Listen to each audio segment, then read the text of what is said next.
साथ साथ जम्मू कश्मीर का भी बजट डिस्कस किया जा रहा है, टेबल किया गया है। डिस्कस तो नहीं किया जा रहा है, टेबल किया गया है, क्योंकि डिस्कशन में अभी तक सिर्फ एक मेंबर के अलावा जो कि जम्मू कश्मीर से ताल्लुक़ रखते हैं, उनके अलावा जम्मू कश्मीर के हवाले से किसी ने बात नहीं की। चेयरमैन साहब, आपके ज़रिए मैं ये बात बताना चाहता हूँ यहाँ पे इस ऐवान को कि ये बजट का यहाँ पे होना, जम्मू कश्मीर का बजट पार्लियामेंट में प्रेजेंट करना, पार्लियामेंट के ज़रिए बनाया जाना, यूनियन गवर्नमेंट के ज़रिए बनाया जाना, ये एक सोवरेन बिट्रेयल है, धोखा है जम्मू कश्मीर के लोगों के साथ। ये डेमोक्रेसी के साथ एक बहुत बड़ा मजाक है जो जम्मू कश्मीर के लोगों के साथ किया जा रहा है। डेमोक्रेसी में इस तरह के फैसले लोग खुद लेते हैं, अपने ज़रिए लेते हैं, अपने लिए लेते हैं, जिसे कहते हैं democracy, by the people, for the people, of the people. मगर आप देखें, जम्मू कश्मीर का बजट जम्मू कश्मीर के लोग नहीं बनाते, जम्मू कश्मीर की स्टेट नहीं बनाती है। आज 70 साल के बाद जम्मू कश्मीर के लोगों के साथ इतना बड़ा धोखा किया गया और उस रियासत को इस हद तक गिराया गया कि उससे उसका बजट, उसके फैसले करने का हक भी छीना गया।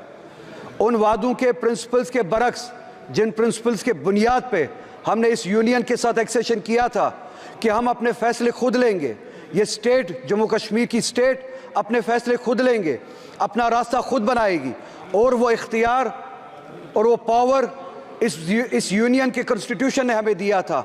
आज आप देखिए, हमें न सिर्फ अपने फैसले लेने का इख्तियार नहीं है, न सिर्फ अपने बारे में फैसले और रास्ते बनाने का इख्तियार नहीं है, बल्कि हम पे फैसले थोपे जाते हैं, बजट यहाँ पे बनाया जाता है। आज आप मुझे बताइए, हर एक रियासत का, हर एक स्टेट का बाशिंदा यहाँ पे बैठा हुआ है, किस स्टेट में ऐसा होता है कि उस स्टेट का बजट वो स्टेट खुद ना बनाए, उन पे वो थोपा जाए, वो फैसले उन पे थोपे जाए। हमसे हमारा हक छीना गया, हमसे हम हर तरह के वो डेमोक्रेटिक राइट्स जो उस स्टेट के बनते थे 2019 में आपने छीने। 370 एक कड़ी थी जिसके ज़रिए हम इस मुल्क से जुड़े थे, और उस आइन के उस आर्टिकल के ज़रिए हमें वो हुकूक दिए जाते थे, हमें हमारे सब्जेक्ट्स पे लेजिस्लेट करने का हक दिया जाता था। हमसे पूछे बगैर 370 यहाँ पे छीना गया, हमसे पूछे बगैर हमारे खिलाफ फैसले लिए गए, हमसे पूछे बगैर हमारा स्टेटस, हमारा डेमोक्रेटिक राइट हमसे छीना गया। नतीजा ये है कि आप आज कहते हैं कि जम्मू कश्मीर यूनियन टेरिटरी है, जिसे मैं आज भी कबूल नहीं करता हूँ। एक ऐसी रियासत जिसके पास अपनी लेजिस्लेटिव पावर थी, कॉन्स्टिट्यूशनल पावर थी, आज उनके पास कुछ नहीं है।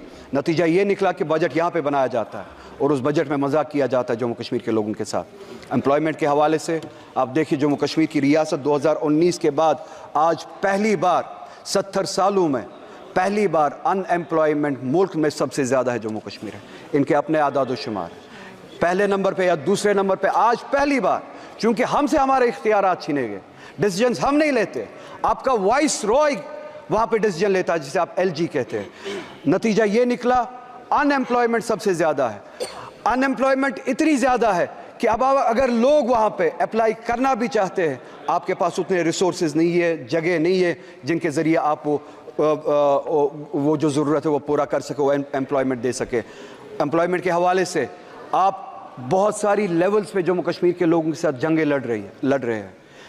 नई रिजर्वेशन पॉलिसी यहाँ पे लागू की गई, हमने नहीं बनाई, जम्मू कश्मीर के लोगों ने नहीं बनाई, यहाँ पे बनाई गई और वहाँ पे थोपी गई। 70% रिजर्वेशन बढ़ाई गई, ओपन मेरिट को 30% तक कम किया गया। ओपन मेरिट के लिए अब जगह सिर्फ 30% बनती है। ये एक ऐसी लड़ाई है जहाँ पे ये चाहते हैं कि वहाँ पे क्लास वॉर हो, सोसाइटी के जो मुख्तलिफ सेक्शंस है आपस में लड़े, जो हमारे बैकवर्ड क्लासेस है जिनके लिए हम चाहते और हमेशा से रिजर्वेशन थी और हम चाहते थे उनको सपोर्ट मिले, वो ऊपर आए, उनको ऊपर ओपन मेरिट के साथ लड़ाया जा रहा है, क्योंकि तनासुब जो है, रेशो जो है पॉपुलेशन का, उस हद तक नहीं है जिस हद तक रिजर्वेशंस बढ़ाई गई। 70% के हद तक रिजर्वेशंस बढ़ाई गई, ओपन मेरिट को घटाया गया, जिससे क्लास वॉर, सेक्शन वॉर होने का एक खदशा है। मेरी गुजारिश करते हुए शर्म आती है, क्योंकि मैं फिर से कहूँगा, हमारे हाथ में इख्तियार ही नहीं है। इन्हें भी सोचना चाहिए, ایک ریاست ہے جہاں پہ ہمیں اب اس حد تک گرایا گیا ہے کہ یہاں کے بھیک مانگنی پڑتی ہے، ہم اپنے فیصلے نہیں لے پاتے۔ ان سے گزارش ہے اوپن میرٹ کو یا سپریم کورٹ کی جو کیپ ہے اس حد تک رکھے، یا پاپولیشن کا جو ریشو ہے، پاپولیشن کے حساب سے جو کیٹیگریز ہے، پاپولیشن کا جو ریشو ہے اس حساب سے آپ ریزرویشن کریں، تاکہ وہ جو اوپن میرٹ پہ اس وقت تلوار چل رہی ہے وہ نہ ہو۔ ہمارے لوگ وہاں پہ اس کا خمیازہ اٹھا رہے ہیں۔ اسی کے ساتھ ساتھ ہمارے جو ویکنسیز فل کرنے کے لیے جو ڈیلے ہوا تھا کووڈ کی وجہ سے، کووڈ سے پہلے ہم اسٹیٹ پہ تالا لگایا گیا تھا 2019 میں، اگر یہاں پہ سب کو یاد ہو۔ اس دوران اسٹیٹ نے کام نہیں کیا، اس کے بعد کووڈ آیا، اس کے بعد یہ جو ویکنسیز فل ہونی تھی اس کے لیے وقت نہیں دیا گیا، ویکنسیز فل نہیں کی گئی، نتیجہ یہ ہوا ہمارے جو بچے ہیں لڑکے لڑکیاں جو ہے وہ اب اوور ایج ہونا شروع ہو گئے ہیں۔ ہماری گزارش ہے کہ اب یہ جو کیپ جو ہے وہ جو 28 سال تک تھی اس کو بڑھایا جائے، ایج ریلیکسیشن دیا جائے، ایگزیپشن دیا جائے، تاکہ جو کووڈ کے دوران 2019 کے دوران جو آپ نے لاک ڈاؤن کیا تھا، جس دوران سٹیٹ نے کام نہیں کیا، ویکنسیز فل نہیں ہوئے، ان کو وہ ایج ریلیکسیشن دی جائے۔ اگر آج وہ 33 سال کے 32 سال کے ہوئے ہیں ان کو ون ٹائم ایگزیپشن دیا جائے، وہ ریلیکسیشن دی جائے کہ وہ اپلائی کر سکے۔ ہارٹیکلچر ہمارا بہت بڑا سیکٹر ہے، بیک بون ہے، آپ اس ہارٹیکلچر کے ساتھ بھی لڑائی لڑ رہے ہیں 2 لیولز پہ۔ چیئرمین صاحب آپ کے ذریعے انہیں بتانا چاہتا ہوں، ایک ٹاکسک ہماری کھاد وغیرہ جو ہمارے لیے پیسٹیسائڈز یہاں سے بھیجی جاتی ہے، جان بوجھ کے ٹاکسک بھیجی جاتی ہے جس سے ہمارے پیڑ پودے خراب کیے جاتے ہیں۔ دوسری لیول پہ ہمارا جو سیب کشمیر سے آتا تھا اس کو پچھلے سال اگر آپ نے سنا ہو روکا گیا، اور یہاں سے ملک سے باہر چاہے وہ ایران سے ہو چاہے USA سے ہو سیب لایا جاتا ہے without tax, without import duty سیب لایا جاتا ہے۔ یہاں کی مارکیٹ منڈیاں بھری گئی ہے باہر کے سیب سے جن پہ امپورٹ ڈیوٹی نہیں لگائی گئی۔ کشمیر سے آنے والا سیب اس کو روکا جاتا ہے، کشمیر کی ہارٹیکلچر کو ٹاکسک پیسٹیسائڈ سے خراب کیا جاتا ہے۔ 2 لیولز پہ ہمارے ساتھ جنگ لڑی جاتی ہے، ہماری اکانومی کو کمزور کیا جاتا ہے، ہمارے ہارٹیکلچر کو کمزور کیا جاتا ہے۔ میری گزارش ہے، ہم چاہتے ہیں، جموں کشمیر کی عوام چاہتی ہے کہ امپورٹ ڈیوٹی لگائی جائے، جو باہر سے سیب آتا ہے اس پہ امپورٹ ڈیوٹی لگائی جائے، اور جو یہ ٹاکسک پیسٹیسائڈ ہمیں بھیجا جاتا ہے اس حوالے سے کام کیا جائے، یہ پیسٹیسائڈ ہمارے بیچ نہ بھیجا جائے، ہمارے ساتھ اس طرح کی جنگیں نہ لڑی جائے۔ ہمیں جی ہاں میں وہ بات بھی کروں گا، وقت میرے پاس زیادہ نہیں ہے، آپ کا ہاتھ گھنٹی پہ ہے، ہمارے ساتھ ہر طرح کی زیادتی ہوتی ہے، وقت بھی اسی طرح کی ایک زیادتی ہے، میں جانتا ہوں۔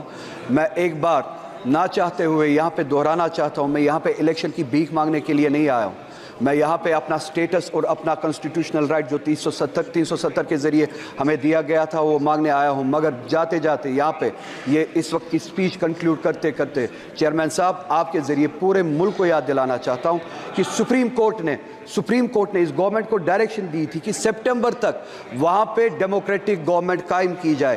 سپریم کورٹ کی ڈائریکشن کے مطابق اگلے مہینے سپٹمبر کا مہینہ شروع ہونے والا ہے، مگر ابھی تک بس ایک منٹ میں کنکلیوڈ کر رہا ہوں، ابھی تک وہاں کے ڈیموکریٹک وہاں کے الیکشن کے لیے ابھی بھی کوئی پروسیس شروع نہیں ہوا ہے۔ آپ سے گزارش ہے ڈیموکریسی کے لیے، for the spirit of democracy انہیں ڈائریکشن دے، کم سے کم سپریم کورٹ کی ڈائریکشن پہ عمل کرے اور وہاں پہ الیکشنز کرائے۔ اور یہاں پہ جیسے کہ اکھلیش جی نے کہا سیٹیں اگرچہ انہوں نے بڑھائی ہے، جو یہ ملک بھر میں ریزرویشن اور پچھڑے ہوئے کلاسز کے بارے میں باتیں کرتے ہیں، اس حوالے سے یہ جواب دے بجٹ میں اور اپنے پلان میں جموں کشمیر کی اسمبلی میں انہوں نے اس حوالے سے کیا ہے۔ میں آپ کا بہت ہی زیادہ شکر گزار ہوں، آپ نے مجھے وقت دیا، وقت ملتا تو بہت زیادہ کہتا۔ ان سبھی سے گزارش ہے کہ یہ جو ہم نے باتیں کی ہیں ان پہ غور کرے اور ہماری طرف سے بھی بات کرے، ان کا اٹینشن فوکس جموں کشمیر کی طرف لے، ہمارے مسئلے حل کرائے۔ بہت بہت شکریہ۔